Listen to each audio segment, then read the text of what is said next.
నాకున్నటువంటి పొలిటికల్ నాలెడ్జ్లో ఒక దళితుడిగా లేకపోతే ఈ సమాజం ఇంకా 76 సంవత్సరాలుగా ఎందుకు వెనకబడిపోయిందంటే ఇలాంటి కార్యక్రమాలు గతంలో చేసినోడు ఒక్కడున్నా ఈ రాష్ట్రం దేశంలో. సో అయితే మొత్తానికి మీ పథకాలు మీరు చేసిన సంక్షేమ కార్యక్రమాలు మిమ్మల్ని తప్పకుండా మరోసారి గెలిపిస్తాయంటున్నారు. ఇచ్చిన వ్యక్తి మెకానికల్గా బటన్ నొక్కాడని మీరు అనుకుంటే పొరపాటు. నా ద్వారా మీకు ఏమైనా లబ్ధి కలిగినట్టు మీరు భావిస్తే మాత్రమే నాకు ఓటు వేయండి అంటారు. ఎంత ధైర్యం ఉండాలండి, ఎంత ఔదార్యం ఉండాలండి. అంటే పార్టీలు రాజకీయాలకు అతీతంగా చూస్తే కూడా చాలా సాహసోపేతమైన నిర్ణయం. ఎంతో దుఃఖాన్ని పెట్టుకొని ఈ కులాలు, ఈ ప్రాంతాలు, ఈ మతాలు ఇవన్నీ కూడా అణగదొక్కబడితే వాటిని పైకి తీసుకురావటం ఒక ప్రజా పరిపాలనలో 151 సీట్లు నాకు ఇచ్చి పరిపాలించమంటే నేను మిగతా వాళ్ళకి వెళ్ళిపోవన్నా ప్రత్యేకంగా నేను పనిచేయాలి. ఇంతవరకు ప్రతిపక్షాలు గత 5 సంవత్సరాలలో నీచమైన ఆరోపణలు తప్ప ఒక్క విషయం గురించి కూడా, ఒక్క పథకం గురించి కూడా ప్రస్తావించలేదు. తగనటువంటి వ్యక్తి ఒకవైపు, నిలకడ లేనటువంటి వ్యక్తి ఒకవైపు, వీళ్ళిద్దరే కలిసి వస్తే జీరో ఉన్నటువంటి వ్యక్తిని ఇంకొకటి ఢిల్లీ పోయి కలుపుకుంటే వీళ్ళు ముగ్గురు కలిసి మమ్మల్ని భయపెడతారనుకుంటే, మేము నిజంగా భయపడిపోతాం, అది పోటీ అనుకుంటే మేము సిద్ధమైన అన్నాం కదా. ఈసారి ఎలక్షన్స్లో ప్రతిపక్షాలు ఎవరెవరు కలిసి వెళ్ళబోతున్నారని మీ అంచనా? పవన్ కళ్యాణ్ చంద్రబాబు నాయుడు గారికి ఒక దారి వేసాడు, రోడ్డు వేసాడు. ఆ రోడ్డు మీద ఈరిపోయి నిన్నేదో మాట్లాడొచ్చాడు. సీట్ల సర్దుబాటు జరుగుతుందంటారు ఈ పార్టీలో? ఒక కూటమిలో 99% వాళ్ళ ముగ్గురు మధ్య జరుగుతుంది మేడం. అయితే తీవ్రంగా నష్టపోతారు. ఈ ముగ్గురు కలవడం వల్ల వాళ్ళకి నష్టం అంటారు. చాలా నష్టం. ఇద్దరే ఉంటే షర్మిలమ్మ గారు ఎందుకు అలా తీవ్రంగా మాట్లాడుతున్నారు? మీ పార్టీ అంటే ఏం చేశారు అని ప్రశ్నిస్తున్నారు, ఎదిరించి ప్రశ్నిస్తున్నారు. భారతదేశంలో పవర్లోకి రావాలంటే కాంగ్రెస్ పార్టీ తెలంగాణలో కొంత అగ్రెసివ్గా వెళ్ళినటువంటి రేవంత్ రెడ్డి కనపడతాడు. ఇష్టం వచ్చినట్టు బూతులు మాట్లాడటం, అవతలడు ఏం మాట్లాడితే మనం కూడా అదే మాట్లాడదాం. ఎన్ని గెలుస్తారు సార్ ఈసారి? 175 మీ నినాదం. వచ్చే ఎన్నికల్లో 175కు 175 ఎమ్మెల్యేలు మన టార్గెట్. 25 ఎంపీలకు 25 ఎంపీ స్థానాలు మన టార్గెట్.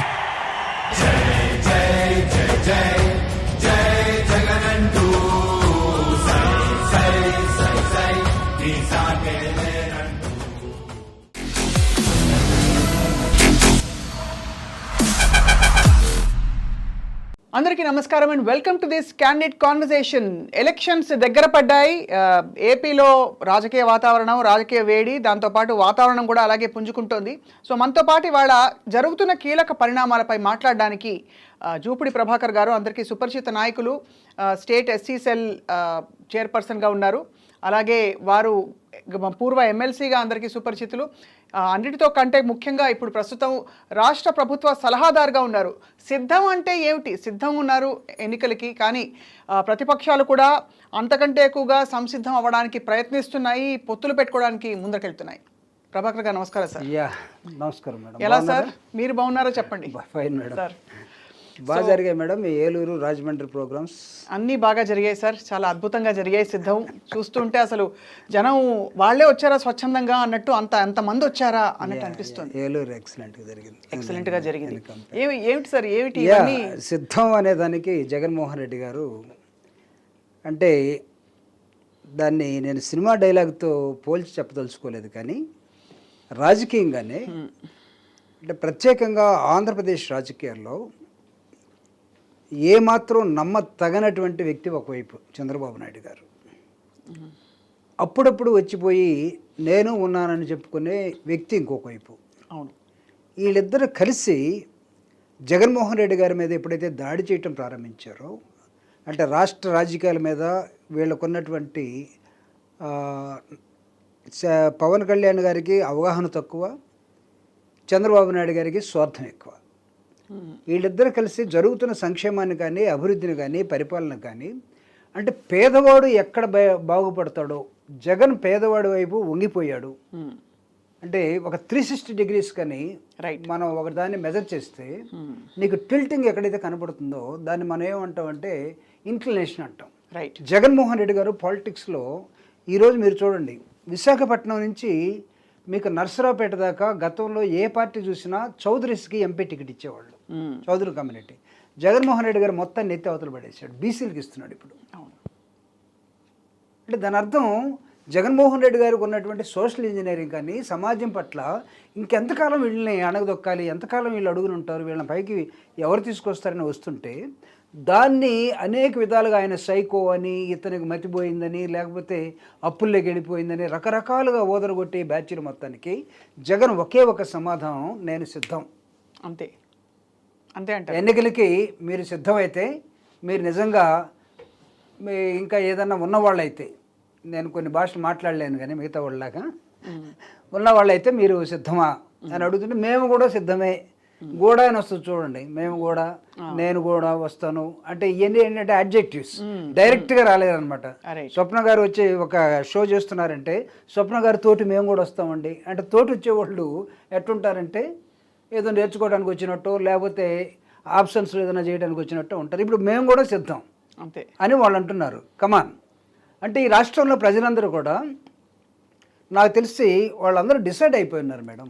నా ఆలోచనలో నేను గ్రౌండ్లో ఎక్కువగా పల్లెల్లో తిరుగుతూ ఉంటాను. ఈ రిపోర్ట్ వచ్చింది, 2-3 అన్నారు అంటే ప్రతిపక్షాలు ఇలా ఉన్నా కూడా డిసైడ్ అయిపోయి ఉన్నారు అని ఒక సంకేతం వస్తుందని. బట్ మీరు దేన్ని బట్టి చెప్తున్నారు సార్, చెప్పండి. అంటే నేను అంటే ప్రభుత్వం తీసుకున్నటువంటి అనేకమైన సంక్షేమ కార్యక్రమాలు దాదాపు 2,55,000 కోట్ల రూపాయలు మేడం. ఇది నార్మల్గా బడ్జెట్లో ఒక కేంద్ర ప్రభుత్వం బడ్జెట్ కూడా అంత ఉండదు. సంక్షేమానికి జగన్మోహన్ రెడ్డి గారు తనకు అందినటువంటి, ప్రజలు ఇచ్చినటువంటి గౌరవాన్ని ఒక్కసారి అధికారం ఇస్తే అతను ప్రభుత్వం మొత్తాన్ని తీసుకొచ్చి ఇది మీది అని పేద ప్రజలకు పనిచేశాడు. ఏ ముఖ్యమంత్రి గతంలో చేయలేదు, అసలు ఏ ప్రధానమంత్రి కూడా చేయలేదు. నాకున్నటువంటి పొలిటికల్ నాలెడ్జ్లో ఒక దళితుడిగా, లేకపోతే ఈ సమాజం ఇంకా 76 సంవత్సరాలుగా ఎందుకు వెనకబడిపోయిందంటే ఇలాంటి కార్యక్రమాలు గతంలో చేసినోడు ఒక్కడున్నా ఈ రాష్ట్రం, దేశం బాగుపడేది. 2,55,000 కోట్ల రూపాయలు మీరు చూడండి, 1000 కోట్లు ఎన్ని సున్నాలు ఉంటాయి పెట్టండి ఒకసారి. ఇవన్నీ ప్రతి కుటుంబానికి పంపించాడు. మధ్యలో మీడియేటర్ లేడు, మధ్యలో లీకేజెస్ లేవు. అసలు ఈ ప్రజాస్వామ్య వ్యవస్థలో మధ్యలో లీకేజ్ లేకుండా, అవినీతి లేకుండా ఒక అంశాన్ని ఈ దేశంలో చేసి చూపించాడంటే అది జగన్మోహన్. ఇది నార్వే కాదు, ఆంధ్రప్రదేశ్ నార్వే కాదు. నార్వేలో నీకు అవినీతి జీరో. ఈ 2,55,000 కోట్ల రూపాయలు ప్రజల అకౌంట్లోకి డైరెక్ట్గా, ఒకవేళ నేను బెనిఫిషియరీ అనుకోండి, మీరు ముఖ్యమంత్రి గారు అనుకోండి, మీరు ఒక సింపుల్గా ఒక బటన్ నొక్కితే నాకు మధ్యలో ఎవడు లేకుండా, ఇంతకుముందు గతంలో జన్మభూమి కమిటీలు, లేదా మా పార్టీలో ఉన్న పార్టీ వాళ్ళు, లేకపోతే వేరే వాడు రికమెండేషను, ఎంఆర్ఓ ఆఫీస్ దగ్గర, ఎంపీడీఓ ఆఫీస్ దగ్గర గుట్టలుగా రికమెండేషను, ఫోన్లు ఇవన్నీ లేదని. అవును. సో అయితే మొత్తానికి మీ పథకాలు, మీరు చేసిన సంక్షేమ కార్యక్రమాలు మిమ్మల్ని తప్పకుండా మరోసారి గెలిపిస్తాయంటున్నారు. అంటే ఇవి యాంత్రికంగా కూడా చేసినవి కాదు మేడం. ఇవరి మనసు పెట్టి ఎదుటి మనిషి ఆయన దుఃఖాన్ని అర్థం చేసుకొని కనెక్ట్ అయి చేసినటువంటివి. రైట్. ఒక లింక్ ఏమవుతుందంటే ఇక్కడ రక్తం బాడీలో ప్రవహించినట్టుగా మనం అనుకోవచ్చు, మెదడుకి రక్తం పైకి ఎట్లా ప్రవహిస్తుందని. జగన్మోహన్ రెడ్డి గారు పైనుంచి కింద దాకా ఈ రాష్ట్రాన్ని 9 సంవత్సరాలు చదివి తిరిగి తన ఓదార్పు యాత్ర, సంకల్పయాత్ర ఇవన్నీ తిరిగి చూసిన తర్వాత అర్థం చేసుకున్న సమాజానికి ఏమి ఇవ్వాలి ప్రభుత్వం ద్వారా అని చేసుకుంటూ వచ్చినటువంటి ఒక సమాధానం. కాబట్టి ఇచ్చిన వ్యక్తి మెకానికల్గా బటన్ నొక్కాడని మీరు అనుకుంటే పొరపాటు. నేను ఎందుకు చెప్తున్నానంటే జనమంతా జగన్తోనే ఉన్నారని. ఒకవేళ జనం తప్పు చేస్తే ఇది జగన్ తప్పు కాదు, రేపు ఏమైనా ఇబ్బంది పడితే జనం తప్పే అవుతుంది. మళ్ళీ ఇంతవరకు ప్రతిపక్షాలు గత 5 సంవత్సరాలలో నీచమైన ఆరోపణలు తప్ప ఒక్క విషయం గురించి కూడా, ఒక్క పథకం గురించి కూడా ప్రస్తావించలేదు. వచ్చినప్పుడల్లా ట్యాబులు ఇస్తే పిల్లలు చెడిపోతారని ఒక పత్రిక రాస్తే, ఇంకోటి ఏదో జరిగిపోతుంది, వాలంటీర్ వ్యవస్థ పెడితే ట్రాఫికింగ్ జరిగిపోతుందని మరొక మహానాయకుడు అంటే, ఇంకో చోట ఇంకోటి జరిగిపోతుందని అండి. ఇవి తప్ప ఎక్కడా అసలు ఏమీ జరగలేదనే చందంగానే ప్రవర్తిస్తారు. పైగా పొత్తులు పెట్టుకుని ముప్పేట దాడి చేయడానికి సిద్ధమవుతున్నారు జూపిడి ప్రభాకర్ గారు. అంటే మేడం వాళ్ళల్లో నాకు తెలిసి వాళ్ళ మనసంతా విషంతో నింపబడినట్టుగా కనపడుతూ ఉంది. జనరల్గా మనం ఏదైనా సరే ఒక 100 తప్పులున్నా 100లో ఒక మంచి ఉంటే ఒక మంచి ఉందని అంటాం. అసలు జగన్మోహన్ రెడ్డి దగ్గర వీళ్ళు ఒక్కటన్నా మెచ్చుకున్నట్టు అంశం ఉందా? ఈరోజు ఇంగ్లీష్ మీడియం ప్రభుత్వ స్కూళ్ళల్లో ఇంగ్లీష్ మీడియం తీసుకొచ్చి అసలు ఏ రోజు ఇంగ్లీషు అనేది తెలియకుండా చదువుతున్నటువంటి ఆ కులాలకి ఆ వర్గాలకి ప్రపంచవ్యాప్తంగా విస్తరించినటువంటి ఇంగ్లీష్ని జగన్మోహన్ రెడ్డి గారు పరిచయం చేశారు. పేదంటి పిల్లవాళ్ళు ప్రపంచాన్ని ఎదగాలి, ప్రపంచాన్ని ఏలాలి అనే ఒక స్లోగన్ తీసుకున్నాడు ఆయన.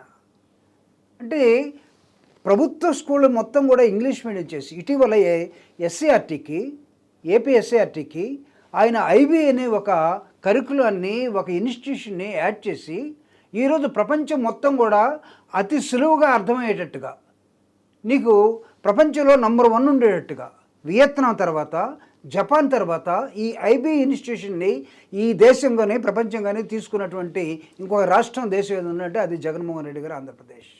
అంటే ఇది ఎవరికి అర్థం కాదా? మాలాంటి వాళ్ళు ఇంజనీరింగ్ వచ్చిన తర్వాత ఇంగ్లీష్ నేర్చుకుంటూ ఇంగ్లీష్ మీడియంలో పరీక్ష రాయాలంటే ఇబ్బంది పడ్డాం మేడం. ఇప్పుడున్నటువంటి జనరేషన్ పెళ్లి చేసుకున్న వాళ్ళు పిల్లలు పుడితే వాళ్ళు ఎంత అదృష్టవంతులంటే పుట్టడంతో వీటికి చదవచ్చిన రాపోయినా వాడి పిల్లోడు అమెరికన్ యాక్సెంట్ తోటో లేదా ప్రపంచంలో ఉన్న ఇంగ్లీష్ని రకరకాలుగా మాట్లాడే విధానంలోకి ఇన్స్టిట్యూషన్స్ తీసుకొచ్చేసాడు. అంటే జగన్మోహన్ రెడ్డి గారికి ఈ రాష్ట్రం మీద ప్రేమ లేకపోతే పగ లేకపోతే ద్వేషమా లేకపోతే అభిమానమా, వీటిలో ఏది కనపడుతుంది వీళ్ళకి? చంద్రబాబు నాయుడు గారికి ఇంగ్లీష్ వచ్చా నేను అడుగుతా ఉన్నాను. రాకపోవచ్చు, అంటే నేను ఎగతాళి చేయటం కాదు. ఆయన హై స్కూల్ నుంచి వచ్చిన బ్యాచ్, తెలుగు మీడియం నుంచి. జగన్ అంత ఫ్లూయెంట్గా మాట్లాడలేకపోవచ్చు. ఒక పవన్ కళ్యాణ్కి వచ్చింటే పవన్ కళ్యాణ్ అంత ఫ్లూయెంట్గా కూడా మాట్లాడవచ్చు. కానీ అతను పరిపాలిస్తున్న రాష్ట్రంలో ఇంగ్లీష్ పిల్లలు నా పిల్లల కన్నా నా మనవల కన్నా నా కోడల కన్నా ఉండాలి మాట్లాడుతున్నారు అనేది ఎందుకు మీరు దాన్ని ఊహించలేకపోతున్నారు? సో మొత్తానికి అంటే మీరు అనేది ఈ కార్యక్రమాలన్నీ ప్రజల దాకా చేరి ప్రజలు దీన్ని గుర్తించారంటున్నారు. ఒక్క ఇంగ్లీష్ మీడియం మాత్రం జగన్మోహన్ రెడ్డి గారు ఫోకస్ చేయగలిగితే మేడం ప్రజల్లో ఒక తాటి మీదుగా తీసుకురాగలిగితే, అంటే మాలాంటి వాళ్ళు ఆయన ఇచ్చాడు, తర్వాత పని చేయాల్సింది మేము.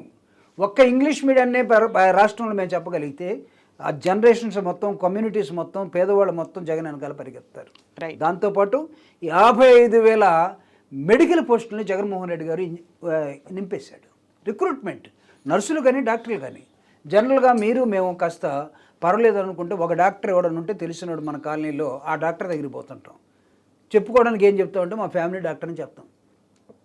ఈరోజు కేసీఆర్ గారికి ఎంఈ రావు గారు యశోద హాస్పిటల్లో ఏమొచ్చినా సరే ముందు ఆయన ఫ్యామిలీ డాక్టర్ని ఎంఈ రావు గారు ముందు వచ్చి ప్రెస్ ముందు కనబడతాడు, ఆయనకి బాగుందనో బాగలేదనో.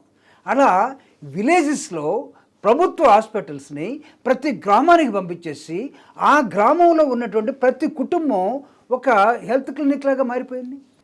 ఇవన్నీ సరిగ్గా ఉన్నా కూడా రాజకీయ క్షేత్రంలో అంశాలు డిఫరెంట్. మీకు తెలుసు ప్రభాకర్ గారు, నో డౌట్ రాజకీయ క్షేత్రంలో ఇప్పుడు మీకు వైరపక్షాలు ఎక్కువయ్యాయి. సో దీన్ని ఎలా తట్టుకోబోతున్నారు అంటే అసలు అది వెరీ సింపుల్ మేడం. ఇప్పుడు మేము ఎవరిని తిట్టాల్సిన అవసరం లేదు, మేము ఎవరిని దూషించాల్సిన అవసరం కూడా లేదు. ఒకవేళ అంటే నేను ఎందుకు చెప్తున్నానంటే జగనన్న చేసినటువంటి మంచి పనుల్ని ఈ 2 నెలలు ఈ రాష్ట్రానికి ఈ దేశానికి మేము కంటద పట్టినట్టుగా ఒప్పజెప్పగలిగితే ప్రజలు ఖచ్చితంగా ఆశీర్వదిస్తారు. మీరు చెప్పాల్సి వస్తుందంటారా, ప్రజలే చెప్తున్నారా స్వచ్ఛందంగా? లేదు, అంటే మేము చెప్పాలి, ప్రజలు కూడా దాన్ని గ్రహించాలి. రైట్. ప్రజలు ఎప్పుడు కూడా ఎలా ఉంటారంటే తీసుకొని కూడా మాట్లాడకపోవచ్చు. ఏది ప్రభుత్వ సహాయం, అసలు ప్రభుత్వమే కదా ఈరోజు ఎవడైనా ఎదగాలంటే ప్రభుత్వ సహాయంతోనే కదా. ధనవంతులు చాలా మంది ఎలా అయ్యారు? ప్రభుత్వం దగ్గర కాంట్రాక్టులు చేసో లేకపోతే ఇంకో పని చేసో సంపాదించుకుని తర్వాత వాళ్ళు ఇండివిజువల్గా వ్యాపారస్తులు ఏదో అయిపోయి అయ్యారు. సో అట్టడుగు వర్గాలుగా ఉన్నటువంటి దాదాపు 80% మంది ఎందుకు వెనుకబడి ఉన్నారు అంటే ప్రభుత్వం వాళ్ళని పట్టించుకోలేదు. అంటే 20% మంది మీదనే ఫోకస్ పెట్టి రాజకీయాలు చేసినా, వ్యాపారం చేసినా, లేకపోతే ఇంకోటి చేసినా జరిగిపోయింది. అందుకే ఇంకా మనం అభివృద్ధి చెందుతూనే ఉన్నాం. మనం డెవలపింగ్ కంట్రీ. మోడీ గారు నిన్నే చెప్తున్నాడు రాజ్యసభలో మాట్లాడుతూ, 1947 అంటే 100 సంవత్సరాలు అవుతుంది మనకి. 2047 వచ్చేసరికి భారతదేశం అంట అభివృద్ధి చెందిన దేశంగా ఉండబోతుందంట. అంటే 100 సంవత్సరాలు పడితేనే మనం అభివృద్ధి చెందుతాం. ఇప్పుడు ఊహిస్తూ ఉంటే మనకన్నా వెనక స్వతంత్రం తెచ్చుకున్న చైనా ఏం కావాలి, నేను ఎగ్జాంపుల్ ఇచ్చినటువంటి వియత్నాం ఏం కావాలి, జపాన్ ఏం కావాలి? Small countries madam. మన హైదరాబాద్ అంతా కూడా ఉండవు అవి. How they evolve like anything. అవును, నీలో అంటే ప్రతిరోజు విమర్శించుకుంటూ పోతే అయిందా వాళ్ళకి?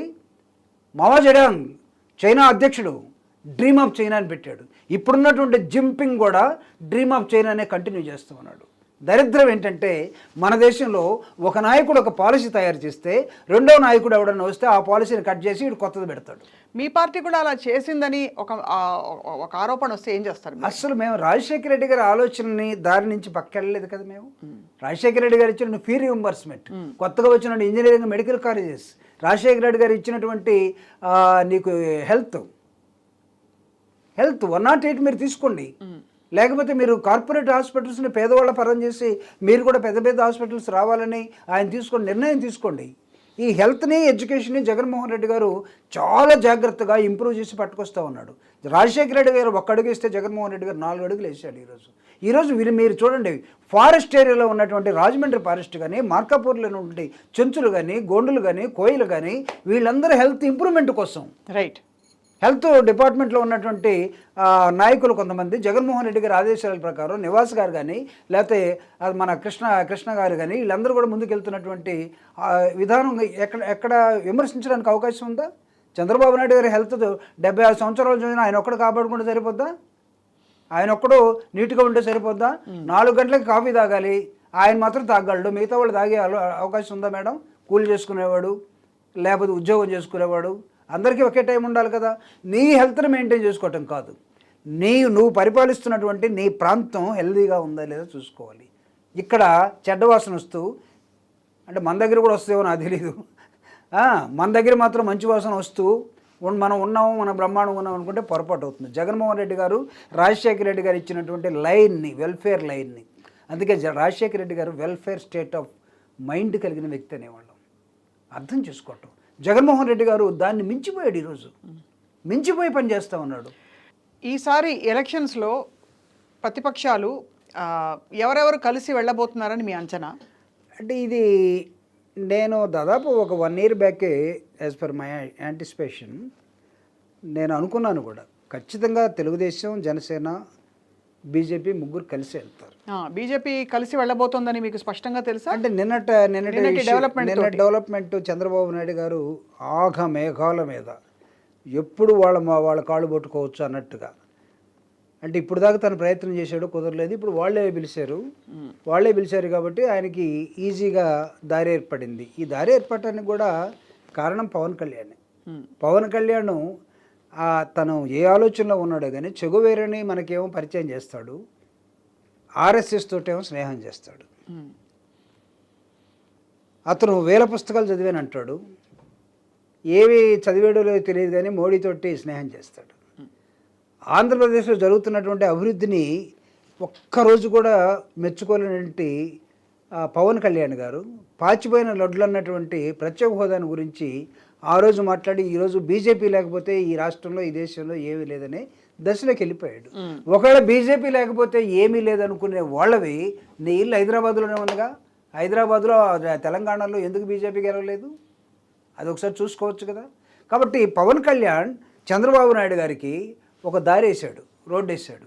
ఆ రోడ్డు మీద ఈయన పోయి నిన్నేదో మాట్లాడొచ్చాడు.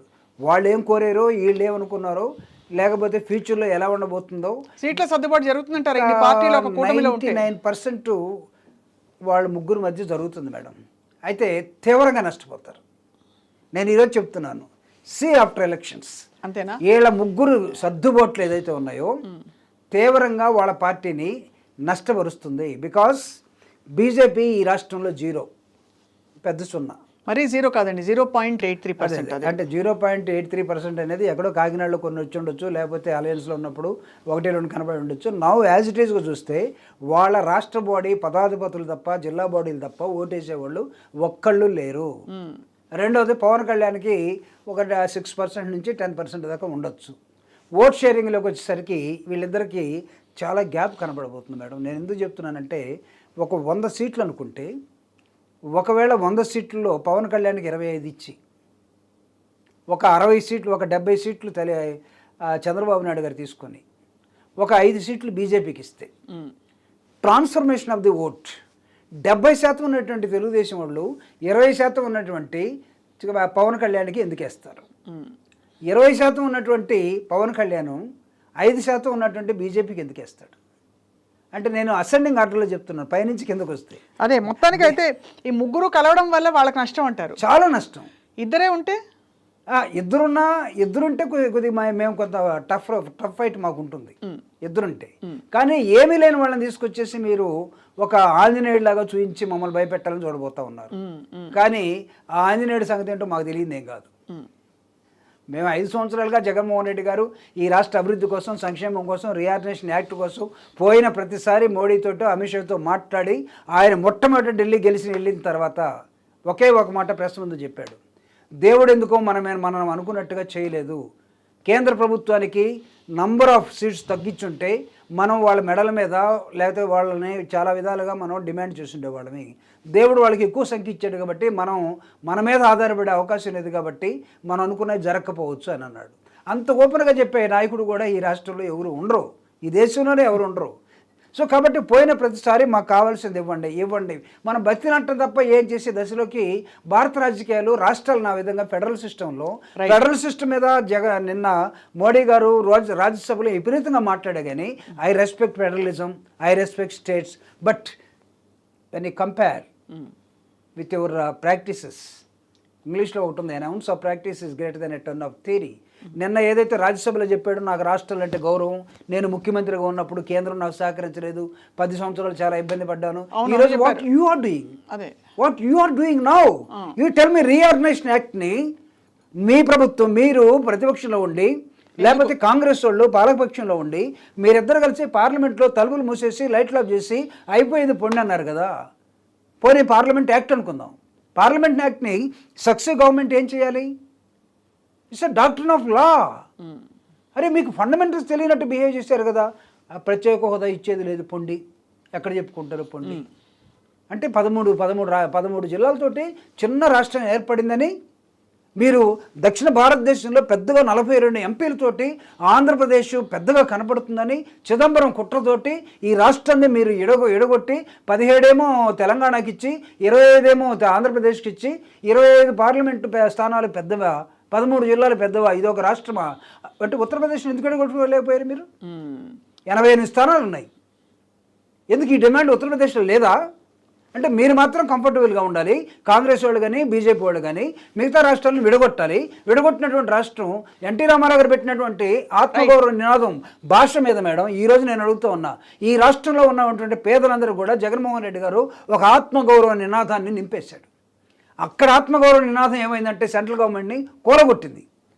రేపు ఇక్కడ జగన్మోహన్ రెడ్డి గారు నింపినటువంటి ఆత్మగౌరవ నినాదం పేద ప్రజలకి ఇల్లు కానీ, పేద ప్రజలకు భూమి కానీ, హెల్త్ కానీ, ఎడ్యుకేషన్ కానీ, చదువు కానీ, ఇంగ్లీష్ మీడియం కానీ, ఇవన్నీ రేపు మా వాళ్ళందరూ రేపు పేదవాళ్ళందరూ డిస్కస్ చేసుకోవాలనుకున్నారా? జాతీయ పార్టీలు రెండు ఆంధ్రప్రదేశ్కి అన్యాయం చేశాయని మీరు అంటున్నారు. తీరని అన్యాయం. కానీ ఇది వాళ్ళ అదే కాంగ్రెస్ పార్టీ ప్రతినిధి అయిన షర్మిలమ్మ గారు ఎందుకు అలా తీవ్రంగా మాట్లాడుతున్నారు? మీ పార్టీ అంటే ఏం చేశారు అని ఎదిరించి ప్రశ్నిస్తున్నారు. అంటే ఒక పార్టీకి అధ్యక్షులు అయిన తర్వాత నాకు తెలిసి వాళ్ళ యాక్షన్ చేయకపోతే అవతల వాళ్ళు అనవసరంగా పెట్టే వీళ్ళని అనుకుంటారు. కాబట్టి అవతల వాళ్ళని తృప్తిపరచడం కోసం వీళ్ళ మీద ఖచ్చితంగా కొన్ని విమర్శలు చేయాల్సిన అవసరం ఉంటుంది. నాకు తెలిసి అది మనస్ఫూర్తిగా వచ్చినటువంటి విమర్శలు మాత్రం అయ్యి ఉండవు. ఎందుకంటారు అలా? అంటే ఆ పార్టీలో అయినది, ఆ పార్టీ ఇప్పుడు బీజేపీని ఎక్కువగా తిడతారు. ఆ తర్వాత ఉన్నటువంటి వాళ్ళు ఏ రాష్ట్రంలో పనిచేస్తున్నారో ఆ రాష్ట్రంలో బీజేపీని తిడుతున్న దాఖలాల కంటే మీ పార్టీని తిడుతున్న సందర్భాలే ఎక్కువ కనిపిస్తున్నాయి కదా. అదే అది చేయకపోతే వాళ్ళకి ఎగ్జిస్టెన్స్ ఉండదు కదా. సో ఉనికిని చాటుకోవడానికి అంటారు. ఖచ్చితంగా ఉనికిని చాటుకోవడం కోసం ఇప్పుడు దాకా ఎందుకు తిట్టలేదు కాంగ్రెస్ వాళ్ళు ఆంధ్రప్రదేశ్లో? అంటే కనీసం జనాలు లేరా? ఉన్నారు కదా. ఇప్పుడు షర్మిలా గారు వెనకాల తిరిగే వాళ్ళు చాలా మంది ఉన్నారు, పెద్ద పెద్ద వాళ్ళు ఉన్నారు. వాళ్ళందరికీ సబ్జెక్ట్ లేదా, లేకపోతే వాళ్ళందరూ మాట్లాడలేదు, ఇంత మైక్ లేదా, చేతిలో మైక్ లేదా, ఇప్పుడే తను ఎందుకు వచ్చి మాట్లాడుతుంది? ఎందుకు? It's the prompted subject. ఈ విధంగా మాట్లాడుతూ పోతేనే ఏమన్నా మళ్ళీ కాస్త కోస్తో. But what will this prompting achieve? మీ ఎక్స్పీరియన్స్తో ఈ ప్రాంప్టింగ్ వల్ల ఆ పార్టీకి ఏమన్నా మంచి జరుగుతుంది అనుకుంటున్నారా మీరు? అంటే నాకు తెలిసి మంచి అనే చెడు అనే కన్నా కొంత ఎగ్జిస్టెన్స్ ఉంటుంది. ఎగ్జిస్టెన్స్ ఉంటుంది. ఆ ఎగ్జిస్టెన్స్ కూడా ఎందుకు ఉంటుందంటే తెలంగాణ ఎన్నికలు ఒక ఎగ్జాంపుల్గా కాంగ్రెస్ పార్టీకి కనపడ్డాయి. అవును, భారతదేశంలో పవర్లోకి రావాలంటే కాంగ్రెస్ పార్టీ తెలంగాణలో కొంత అగ్రెసివ్గా వెళ్ళినటువంటి రేవంత్ రెడ్డి కనపడతాడు. ఇష్టం వచ్చినట్టు బూతులు మాట్లాడటం, అవతలడు ఏం మాట్లాడితే మనం కూడా అదే మాట్లాడదాం, లేకపోతే వాడికన్నా 2 ఆకులు ఎక్కువ చదువున్నాం కాబట్టి ఏదైతే అయ్యింది ఇంక పోయేదే ఉంది అన్నట్టుగా మాట్లాడటం. ఈ అగ్రెసివ్నెస్ నాకు తెలిసి వీళ్ళు ఆంధ్రలో కూడా ప్రాక్టీస్ చేయదలుచుకున్నారు. అది కాబట్టి ఇక్కడ వర్కౌట్ అయిందని అక్కడ వర్కౌట్ అవుతుంది అనుకుంటే కష్టం. ఇక్కడ ఏంటంటే 10 సంవత్సరాలు అది ఇక్కడ ఒక విధానం, అక్కడ ఏంటంటే వెల్ఫేర్తో కూడినటువంటి అద్భుతమైన పరిపాలన, ఒక న్యూ ప్రోగ్రెసివ్ మెకానిజంలో ఉన్నటువంటి వాలంటరీ వ్యవస్థ, ప్రోగ్రెసివ్గా ఉన్నటువంటి డీసెంట్రలైజేషన్ కూడినటువంటి విలేజ్ సెక్రటేరియట్, ఇవన్నీ జగన్మోహన్ రెడ్డి గారి ఆలోచనలో పుట్టినటువంటి బేబీస్ ఇవన్నీ. ఇక్కడ ఎన్ని లేవు, కొత్తగా ఏమి లేవు. ఇస్తే ఏదో ఒకటి ఇవ్వటం, లేకపోతే ఎవరిని రెస్పెక్ట్ చేయకుండా వెళ్ళిపోవటం. కానీ అక్కడ అది కాదు. ఒక మనస్సుని మనసుతో కలిపేసి జగన్ చేసినటువంటి పరిపాలన ఏదైతే ఉందో, ఇక్కడ ఉడికిన పప్పులు అక్కడ ఉడకపోవచ్చు నేను అనుకోవటం. ఒకవేళ 2024కి ఏమైనా రిహార్సల్ వేసుకుంటున్నారేమో, 29కి రిహార్సల్ వేసుకుంటున్నారేమో. నాకు తెలిసి కాంగ్రెస్ పార్టీ అదే ఆలోచనలో ఉన్నట్టుగా, మేము కూడా కాంగ్రెస్ నుంచి వచ్చిన వాళ్ళం కాబట్టి అప్పుడప్పుడు ఎక్కడన్నా ఎవరైనా కనబడితే ఏ సాధించబోతున్నారా అంటే 2029 ఉంది కదన్నా అంటున్నారు. అంతే అంటున్నారు. వాళ్ళు ఎలా ఉందండి, మీరు మాట్లాడుతున్నారు కాబట్టి కాంగ్రెస్ నాయకులు ఎక్కడన్నా బస్ స్టాండ్లో కనబడ్డప్పుడు, రైల్వే స్టేషన్లో కనబడ్డప్పుడు ఏమంటారు? ఇప్పుడు కొత్తగా వస్తున్న ఈ ఎగ్జిస్టెన్స్ ఏదైతే ఉందో, మేడం మీరు అంటున్నారు కదా, ఏమంటున్నారు? వాళ్ళ స్పందన ఏమిటి అంటే వాళ్ళు మేము కూడా ఉన్నాము, మా అన్ని మీ దగ్గర ఉన్న ఓట్లన్నీ మాయే కదా, కొంతకాలం తర్వాత మారకపోతాయి అనే ఒక దీనిలో ఉన్నారు. ఆశావాదులు. అంతేగాని ఇక్కడ ఒక ధైర్యం కలిగినటువంటి నాయకుడు ఒక అతను ఉన్నాడు. నిజానికి అది వాస్తవం కూడా కాదు. ఎందుకంటే మీ దగ్గర ఉన్న ఓట్లు ఒకప్పుడు వరకు అనుకోవచ్చు. ఇప్పుడు కంప్లీట్గా ఇది మీరు స్వయంభూ వైఎస్ఆర్ కాంగ్రెస్ పార్టీకి వచ్చిన ఓటు బ్యాంక్ కావచ్చు, జనం ప్రశంసలు కావచ్చు, మీకు వచ్చిన 151 అది 2014 ఎలక్షన్ దాటిపోయారు మీరు. సో ఈసారి సవాళ్ళు ఏమిటి అని చూస్తే, మీకు ప్రతిపక్షాలు కుమ్మక్కయ్యి అందరూ కలిసి మీ మీద దాడి చేయడం, అందరం కలిసాం కాబట్టి మేము గెలుస్తామని వాళ్ళు అనేక స్టేట్మెంట్లు చేయడం, ఊహించుకోవటం. రైట్. అంటే ఇక్కడ ఏమవుతుందంటే మేడం, అంటే ఇది చెప్పచ్చో లేదో, వీళ్ళందరూ కలిసినంత మాత్రాన, లేకపోతే ఒకప్పుడు ఇవి కాంగ్రెస్ ఓట్లే కదా, రాజశేఖర రెడ్డి గారి మరణానంతరం సెంటిమెంట్ ద్వారా జగన్మోహన్ రెడ్డికి కన్వర్ట్ అయితే మనం వెంటనే వీటిని మళ్ళీ కన్వర్ట్ చేసుకోవచ్చు అనే దశలో వీళ్ళు మాట్లాడుతున్నారు. కానీ దాని వెనకాల జగన్మోహన్ రెడ్డి గారి కఠోరమైన దీక్ష ఏదైతే ఉందో, అది అతన్ని అవమానించినటువంటి విధానం ఏదైతే ఉందో, దాన్ని మనసుకు తీసుకున్నటువంటి, టోటల్గా బ్రెయిన్కి తీసుకున్నటువంటి జనాలు ఆ రోజు తీసుకున్న నిర్ణయం ఇది. ఈ నిర్ణయాన్ని మీరు ఏ దశలో మార్చగలిగారు? ఏమన్నా మళ్ళీ మీరు ఈ రాష్ట్రానికి ఏమైనా ఇవ్వగలిగారా? కొత్తగా ఏమి మంచి చేసేసారని జనం అది మీరు సమాధానం కూడా మీ దగ్గరే వస్తుంది. అసలు పవన్ కళ్యాణ్ ఈ రాష్ట్రానికి ఏం చేశాడని అతను జగన్మోహన్ రెడ్డి గారిని చేసేవాడిని తిడుతున్నాడు. అతనికి హక్కు ఉంది అసలు. ఆఫ్టర్ ఆల్ 2 చోట్ల నువ్వు నిలబడి సొంతగా నీకే ఓట్లు రాకపోతే, నీ పార్టీ తరఫున ఒక్కడన్నా లేకపోతే, ఒక దళితుడు నీకు అక్కడి నుంచి గెలిస్తే, ఈస్ట్ గోదావరి నుంచి, రాజోల్ నుంచి, కనీసం నీ పార్టీలో గెలిచినోడికి షేక్ హ్యాండ్ ఇచ్చి కంగ్రాచ్యులేషన్ అని చెప్పే ఆ ఉదారత కూడా నీ దగ్గర లేకపోతే, రేపు నువ్వు అసెంబ్లీలోకి వచ్చి ఏం చేయదలుచుకున్నావు అడుగున్నావు ఒకళ్ళ. అంటే నువ్వు what type of behaviour you have చెప్పండి నాకు ఒకసారి. నీ పార్టీలో ఒకటి గెలిస్తే, 2004 ఎన్నికల్లో పాడేరు నుంచి బీఎస్పీకి రాజారావు అని ఒకటి గెలిచాడు మేడం. బీఎస్పీ వాళ్ళు ఈ రాష్ట్రంలో ఉన్న వాళ్ళు ఉత్తరప్రదేశ్ దాకా పండగ చేసుకున్నారు. రాజశేఖర రెడ్డి గారు ప్రతిపక్షం నుంచి ఒకటి గెలిచాడు కాబట్టి రాజారావుకి ఏమడిగితే అది ఇవ్వండి, పాడేరు వెనుకబడిన ప్రాంతం, రాజారావు ఎమ్మెల్యేని ప్రత్యేకంగా చూడండి అని పిలిపించి నీకేం కావాలో చెప్పు, డిపిఆర్లు నీ చేత కాకపోతే నేను తయారు చేసి ఇప్పిస్తాను, నీ ప్రాంతాన్ని నువ్వు జాగ్రత్తగా డెవలప్ చేసుకోమని చెప్పేవాడు. ఇప్పుడు గెలిచినటువంటి పవన్ కళ్యాణ్ తరఫున ఉన్నటువంటి వరప్రసాద్ అనే ఒకటికి కనీసం నువ్వు గెలిచావు, నేను గెలవలేకపోయాను అంటే, నువ్వు గెలవకపోతే ఎవడు గెలవకూడదా నీ పార్టీ నుంచి? నీ పార్టీ నుంచి గెలిచినోడికి నువ్వు షేక్ హ్యాండ్ కూడా ఇవ్వలేవా? అలాంటి మెంటాలిటీ ఉన్నవాడు ఒకవైపు. రెండో వైపు నేను మళ్ళీ గెలిస్తే తప్ప నేను అసెంబ్లీకి రానని ఏడ్చి వెళ్ళిపోయినాడు ఒకవైపు. అంటే ఏంటి మీ ప్రతిజ్ఞలు ఇక్కడ? పోనీ ఏడ్చి మళ్ళీ నువ్వు ఒక్కడే వచ్చి ఏడుస్తున్నావు అంటే, లేదు నాతోటి ఇంకొక ఇద్దరిని పట్టుకొస్తానని ఏడవటానికి తీసుకొచ్చినట్టుగా ఏమీ లేని బీజేపీ వాళ్ళని, ఎప్పుడు గెలవనటువంటి పవన్ కళ్యాణ్ని, మీ ముగ్గురు వచ్చేసి అటు ఏడుస్తూ ఉంటే, మేము జగన్మోహన్ రెడ్డి గారి పరిపాలనలో అంటే మీ ఏడుపును చూసి మేమన్నా 10 వయసులు వేసిపోవాలన్నా, లేకపోతే ఎందుకు ఏడుస్తున్నా అడగాలన్నా?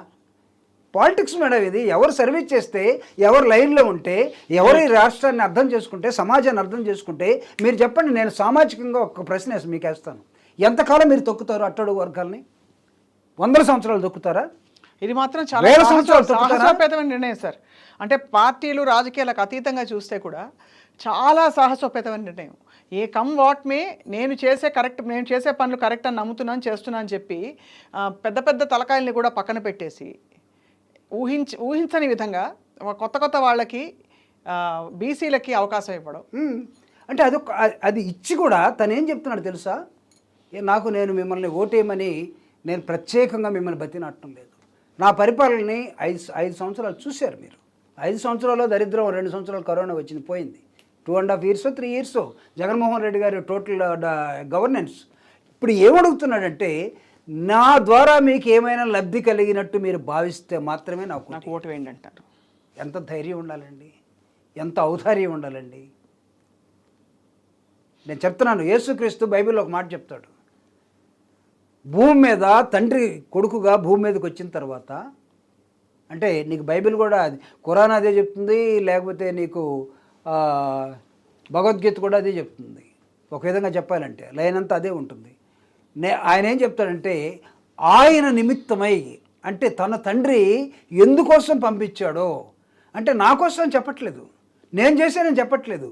జగన్మోహన్ రెడ్డి గారు కూడా ఇంత దుఃఖాన్ని పెట్టుకొని ఈ కులాలు, ఈ ప్రాంతాలు, ఈ మతాలు ఇవన్నీ కూడా అణగదొక్కబడితే వాటిని పైకి తీసుకురావటం ఒక ప్రజా పరిపాలనలో 151 సీట్లు నాకు ఇచ్చి పరిపాలించమంటే నేను మిగతా వాళ్ళకి వెళ్ళిపోవాలన్నా, ప్రత్యేకంగా నేను పనిచేయాలన్నా? ప్రత్యేకంగా పనిచేస్తే తప్పు అవుతుందా? 2,55,000 కోట్ల రూపాయలని ప్రభుత్వ డబ్బుల్ని పంచితే ఆయన్ని దోషేసాడు అంటారు, వీళ్ళు అప్పు చేశారు అంటాడు. అంటే ఈ దేశం అప్పు లేకుండా నడుస్తుందా మేడం? అప్పు ఉంటే ప్రపంచ బ్యాంకు భారతదేశం అప్పు లేదా? రిజర్వ్ బ్యాంక్కి భారతదేశంలో రాష్ట్రాలు అప్పు లేవా? చంద్రబాబు నాయుడు ఎప్పుడైనా అప్పు చేయకుండా ఈ రాష్ట్రాన్ని ఏమైనా నడిపాడా? లేకపోతే ఇప్పుడున్న మోడీ ఏమైనా నడిపాడా? నిర్మలా సీతారామన్ అడగండి, ఇప్పుడు ఒక్కొక్కడి మీద ఒక్కొక్క హెడ్ మీద ఎంత అప్పు ఉందో చెప్తారు. ఆ బ్యాంకులు ఎందుకు పెట్టుకున్నాం మనం? ఎప్పుడైనా సరే మన డెట్లో ఉంటే అప్పు తీసుకొచ్చేసి సెట్ చేసుకోవటం కోసం. దీన్ని అప్పు అండి. జగన్మోహన్ రెడ్డి గారు మొత్తం మింగేసాడండి. ఎక్కడ ఒక్క పైసా కరప్షన్ లేకుండా ఇన్ని డబ్బుల్ని ప్రజల దగ్గరికి పంపిస్తే దాన్ని మెచ్చుకోకపోతే జగన్మోహన్ రెడ్డి బిహేవియర్ని సైకో అంటే అంటే ఒక మనిషిని మీరు ఒకవేళ సైకో నిజంగా పేరు పెడితే, ఒక సైకోనే ఇన్ని అద్భుతమైన పనులు చేస్తూ ఉంటే ఆయనే కావాలని కోరుకుంటారు జనాలు. మీరు మాట్లాడుతున్నారు సైకో అని, కానీ ఆ విధంగా మంచి పనులు చేసిన వాడికి సైకోని మీరు మంచి వాళ్ళందరూ కలిపి ఏ రోజు కూడా ఏమీ చేయలేకపోయారు. అంటే మీకు అర్హత ఉందా? అసలు మాట్లాడటానికి? జగన్మోహన్ రెడ్డి గారి పరిపాలన మీద, ఆయన తీసుకొస్తున్న ట్రాన్స్ఫర్మేషన్ మీద, ఆయన తీసుకొచ్చినటువంటి వీటన్నిటి మీద వీళ్ళకి మాట్లాడే హక్కు లేదు మేడం. ఎందుకంటే 40 years ఇండస్ట్రీ అని చెప్తున్నాడు ఒక అతను, చంద్రబాబు నాయుడు. 40 yearsలో ఏం చేసావో ఒకసారి చెప్పాలి. ఏం పీకేవని నేను అన్నా కానీ ఏం చేసావో ఒకసారి చెప్పాలి. 15 సంవత్సరాల నుంచి ఆయన చిరంజీవి గారి దగ్గర నుంచి యువరాజ్యానికి అధ్యక్షుడిగా ఉన్నాడు పవన్ కళ్యాణ్. 15 సంవత్సరాలుగా పోరాడుతున్నానని చెప్తున్నాడు. 15 సంవత్సరాలుగా నువ్వు ఒక్క సర్పంచ్ అన్న గెలిచావా? నువ్వు అసెంబ్లీలోకి ఎంటర్ అయ్యావా? నీకేమీ అవుతుంది అసలు? ప్రజలు మిమ్మల్ని ఎప్పుడు నమ్మాలి? నమ్మితే ప్రజలు ఏం చేయాలి? మిమ్మల్ని గెలిపించారు కదా. ఎందుకు ఒకరికి 2-3 అన్నదమ్ములు మీ అన్నని గెలిపించారు, 2 చోట్ల నిలబడితే ఒక చోట గెలిపించాడు. ఆయన చూసాడు ఈ పార్టీని, ఈ జనాల్ని భరించడం నా వల్ల కాదురా బాబు అని చెప్పేసి కాంగ్రెస్లో కలిపేసి హాయిగా హ్యాపీగా టూరిజం తీసుకున్నాడు, తిరిగాడు. ఇప్పుడు సినిమాలు తీసుకుంటా ఉన్నాడు. రెండో అన్న అయితే ఆ జబర్దస్తులు అయిపోయిన తర్వాత ఇప్పుడు నీ వెనకాల చేరాడు. అంటే ఏం ప్రయత్నం చేస్తున్నారు మీరు? ఏదో ఒక విధంగా దొంగతనం చేసి అసెంబ్లీకి, ఏదో ఒక రంధ్రమన్నా వేసి అసెంబ్లీకి పోవాలని ప్రయత్నం చేస్తున్నారు. కానీ ప్రజల కోసం పనిచేసి ప్రజలు అవలేలుగా గెలిపించినటువంటి జగన్మోహన్ రెడ్డి గారిని మీరు ఏ రూపంలో ఛాలెంజ్ చేయగలుగుతారు? అసలు మీరు ఫిట్ అనుకుంటున్నారా? అంటే సినిమా డైలాగులు చేయడం కోసం మీరు అనుకూలం కావచ్చు, లేకపోతే మీకు ఒక సీనియర్ నాయకుడు జతగా చంద్రబాబు నాయుడిని రాష్ట్రం నమ్ముతారు అనుకుంటున్నారా?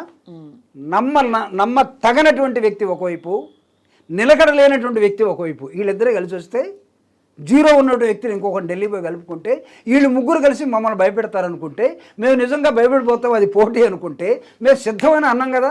అంతే, ఖచ్చితంగా ముమ్మాటికి మీరు సిద్ధం. ఇప్పటికే ప్రభాకర్ గారు లాస్ట్లో అడుగుతున్న ప్రశ్న, ఎన్ని గెలుస్తారు సార్ ఈసారి? 175 మీ నినాదం. ఎస్, అది మా టార్గెట్ మేడం, మా నాయకుడు ఇచ్చిన టార్గెట్.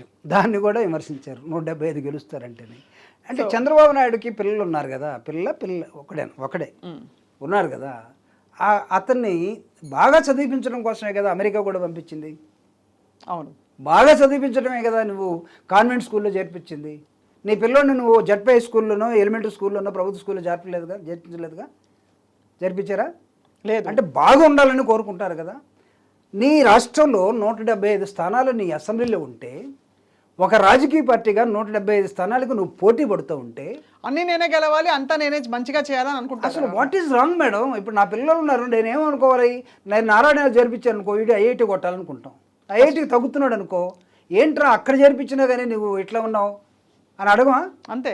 లేకపోతే ఐఏఎస్ కావాలనుకుంటే ఐఏఎస్ టార్గెట్ పెట్టుకుంటాం. అసలు టార్గెట్ని మీరు అవహేళన చేస్తూ ఉంటే మీరు మీ జీవితంలో మీ టార్గెట్ ఏంటి? మీరు చెప్పండి సార్, రియలిస్టిక్గా అవునా, కన్క్లూడింగ్ నోట్ లెక్క చెప్పండి నాకు. ఎస్, 175కి 175 గెలవాలనే టార్గెట్లో మేము పనిచేస్తున్నాం మేడం. ఓకే, తర్వాత ప్రజలు ఎక్కడి దాకా మమ్మల్ని ఆశీర్వదిస్తారో అది స్వీకరిస్తాం. రైట్. జూపూడి ప్రభాకర్ గారు, చాలా అంటే మీరు విషయం చెప్పారు, అలాగే విమర్శలు చేశారు ఇవాళ, అలాగే జరుగుతున్న రాజకీయ పరిస్థితులపై విశ్లేషణ కూడా ఇచ్చారు. మీకు ధన్యవాదాలు. మళ్ళీ కలుద్దాం అతి త్వరలో. నమస్కారం మేడం.